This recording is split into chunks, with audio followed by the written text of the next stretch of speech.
이제 어제 본문의 23장 1절부터 보면은 이제 절기를 다루는데 안식일부터 해가지고 이제 앞부분 1절부터 3절이 이제 안식일을 다루고 있고요. 그다음에 4절부터 8절까지는 유월절, 무교절 이렇게 다루고 있습니다. 유월절은 특별히 양 잡는 절기를 나타내고 그 다음 날부터 무교절인데 누룩 없는 떡을 먹는, 그러니까 이제 누룩이 죄를 상징하죠. 그래서 어린 양 대신 예수 그리스도의 피를 그렇게 믿고 거듭나는 성도들이 그 다음부터 뭡니까? 누룩 없는 떡을 먹는, 그러니까 죄를 멀리하는 그런 삶을 산다라고 하는 이제 가장 중요한 절기 중에 하나죠.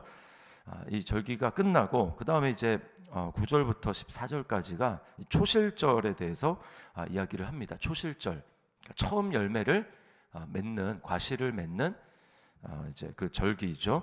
그거를 하나님 앞에 이제 드려야 된다는 거예요. 첫 열매를 하나님 앞에 드리는 것입니다. 이제 왜 제가 이 말씀을 드리냐면, 이게 이제 오늘 제가 주로 말씀을 드린 이제 15절부터 21절까지 이게 오순절인데, 오순절과 연결되어 있기 때문에 그렇습니다.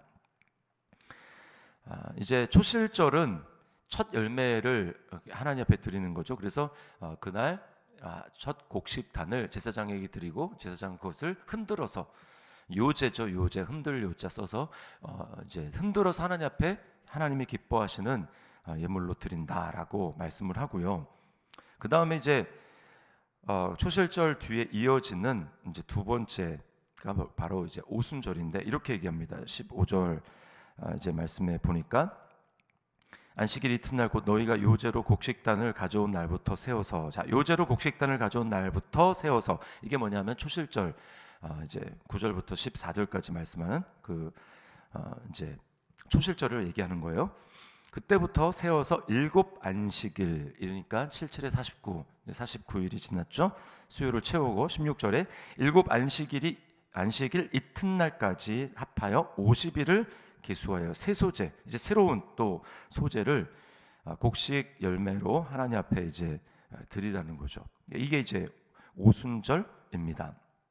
자, 이게 지금 뭐냐면 농사에 관련된 이제 그것을 가지고 하나님이 이야기하는데, 자, 하나님은 농사 짓는 일들을 통해서 영적인 일들을 말씀하는 것입니다. 영적인 추수를 말씀하는 거예요. 일례를 들면 이제 고린도 선가요? 네, 정확하게 지금 기억이 안 나는데, 바울 사도가 뭐라고 얘기했냐면 이제 구약의 율법의 말씀을 가져와서 일하는 소의 입에 망을 씌우지 말라라고 하는 그 얘기를 하면서 뭐라고 하냐면, 하나님이 어찌 소를 위하여 염려하심이냐라고 얘기를 합니다. 그러면서 그 일하는 소를 뭐에 빗대냐면 복음을 위해서 사역하는 사역자들에 빗대어서 설명해요. 그러니까 그 일하는 소는 복음을 위한 사역자라고 이야기를 합니다.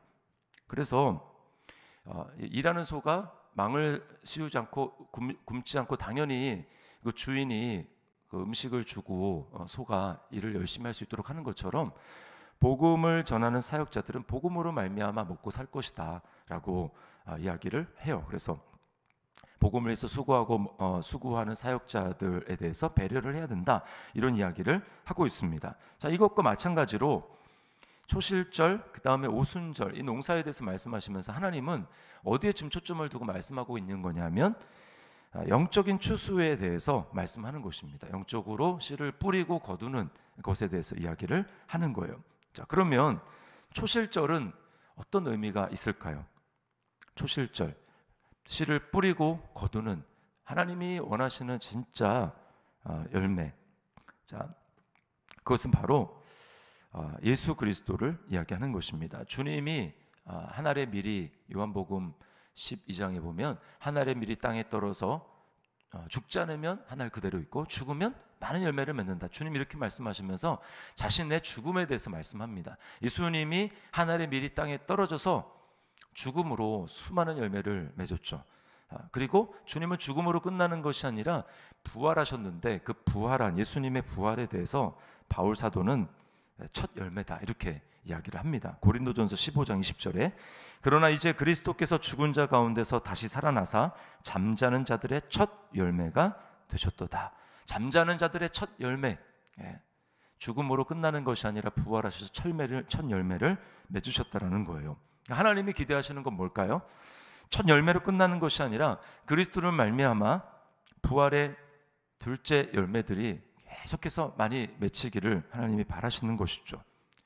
우리 스스로는 열매를 맺을 수 없기 때문에 하나님은 잠자는 자들의 첫 열매가 되신 예수 그리스도에게 접붙임을 받아서 포도나무가 되시는 주님의 가지가 되어서 스스로 열매를 맺을 수는 없지만 가지가 포도나무에 붙어 있으면 열매를 많이 맺는다고 요한복음 15장에 말씀하셨죠. 너희가 나를 떠나서는 아무것도 할 수 없다라고 말씀을 하셨습니다. 그래서 이 초실절을 통해서 하나님이 우리에게 주시는 교훈은 뭐냐? 내가 예수님께 꼭 붙어 있어서 그리스도 안에 머무는 삶, 그리스도와 연합된 삶을 지속적으로 살아감으로 그리스도를 통해서 내가 열매를 맺고 있는가라고 하는 것을 우리에게 말씀하는 것입니다. 그래서 초실절에 대한 이 적용 질문은 나는 열매를 맺기 위해서 포도나무요 첫 열매이신 그리스도 안에 거하고 있는가? 나를 부인하고 예수 그리스도와 연합한 삶을 살기를 힘쓰는가?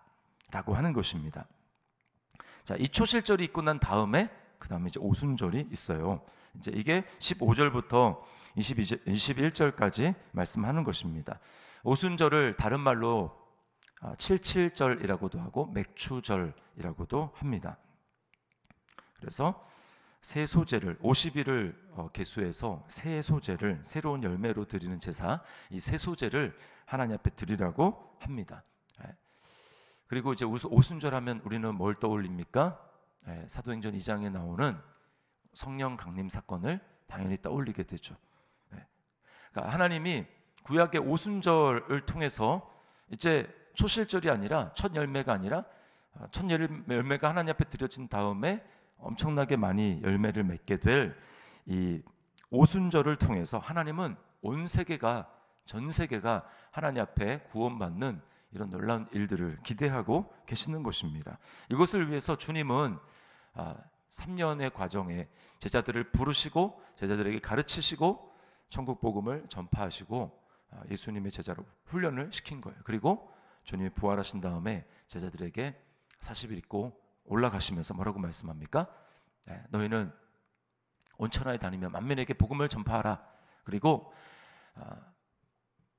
아버지와 아들과 성령의 이름으로 세례를 주고 내가 너에게 분부한 모든 것을 가르쳐 지키게 해라. 주님의 제자 삼을 사역에 대해서 말씀을 하셨습니다.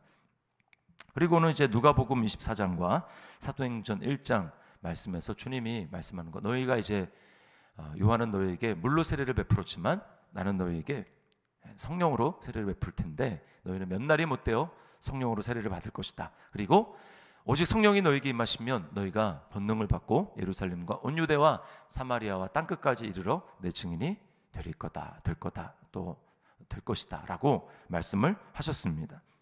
그래서 여러분, 이제가 우리가 예수님을 따라가는 제자입니까? 또 복음을 믿고 예수 그리스도야말로 하나님이 기쁘게 받으시는 하나님의 첫 열매, 잠자는 자들의 첫 열매가 되셨다는 사실을 우리가 믿습니까? 그렇다면 우리가 이제 살아야 될 삶은 너무나 명확합니다. 하나님이 우리를 부르신 그 부름은 이제는 나를 위해서 살아가는 것이 아니라 주님을 위해서 살아가고 주의 나라를 위해서 살아가고, 바울 사도가 고백했던 것처럼 삶의 차이는 좀 있겠으나 삶을 살아가는 양상의 차이는 좀 있겠으나 우리는 삶의 내 자리에서 주와 복음을 위해서, 하나님 나라를 위해서 살아가는 삶을 살아야 되는 것입니다. 자, 두 가지 방향으로 우리가 복음을 전해야 돼요. 하나는 우리 복음을 다음 세대 전수하는 일입니다.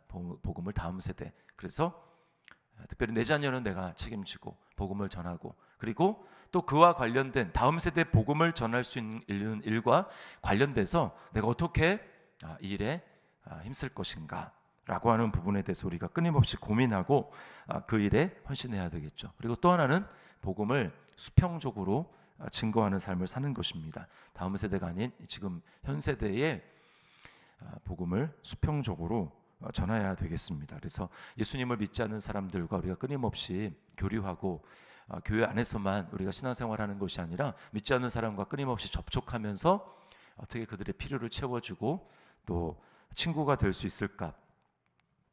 그러기 위해서 우리는 오순절의 능력이 필요합니다. 예수님이 말씀하셨듯이 성령이 너에게 임하면이라고 말씀하신 것처럼 우리가 나의 만족을 위해서 하나님의 은혜를 구하는 것이 아니고 복음을 증거하고 주의 나라를 위해서 살기 위해서, 주님 오늘도 그 나라를 살아가기 위해서, 그러면 당연히 내 힘으로 살 수 없습니다. 육신의 힘으로는 살 수 없습니다. 성령의 은혜를 부어주시고 주님의 사랑으로 충만하게 하여 주셔서 이 복음을 증거하는 일을 감당할 수 있도록 주님 나에게 은혜를 베풀어 주옵소서. 우리가 그렇게 기도해야 될 것입니다. 두 번째 질문, 적용 질문은 복음을 위해서 살아가고 있습니까? 또 그 삶을 위해서 내가 힘쓰고 있습니까? 복음 전파를 위해서 성령을 구하고 있습니까? 복음 증거를 위해서 하나님께 기도하고 있습니까? 라고 하는 것입니다. 오늘 이 말씀을 기억하고 제가 오순절에 대해서 얘기를 했지만 초실절과 이어서 말씀을 드렸습니다. 하나님의 관심 있는 것 영적인 추수입니다. 영적인 추수. 다 모든 것은 다 썩어지고 없어질 것이에요. 이 세상에 있는 것들은 다 외형이 지나가면 다 없어질 것들입니다. 남는 것은 우리 영혼을 추수하고 복음을 씨를 뿌리고 사람들이 하나님 앞에 돌아오는 것, 그것만이 영혼이 남을 거예요. 그러므로 우리에게 죽은 자들의 살아서 첫 열매가 되신 예수 그리스도를 바라보며 오늘도 이 땅에 없어질 생명이 아니라 하나님 나라의 생명을 충만하게 누리며 또 그것을 증거하는 우리 저와 여러분의 삶이 될 수 있기를 주님의 이름으로 축원합니다. 기도하겠습니다.